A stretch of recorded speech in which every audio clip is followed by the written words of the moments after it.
Նիկոլ Փաշինյանը կկարողանա ցույց տալ իբր թե տեսեք այս ծրագիրը աշխատեց, իբր դա ապաշրջափակում է Հայաստանը, թեև ես չեմ կարողանում հասկանալ Ադրբեջանի երկու մասերը իրար կապող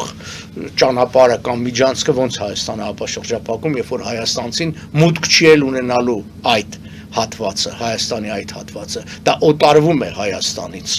սկզբից 49 տարով, հետո 99 տարով, այո, դա դե յուրե մնում է Հայաստան, դե ֆակտո Հայաստանի իրավասությունը դադարեցվում է այդ տարածքի վրա։ Փաստաթղթում գրված է, որ բոլոր լիազորությունները տրվում են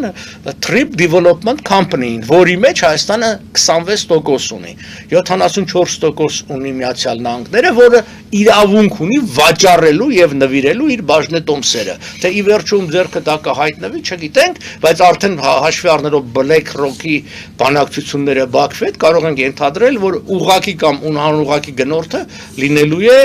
նաեւ Ադրբեջանը։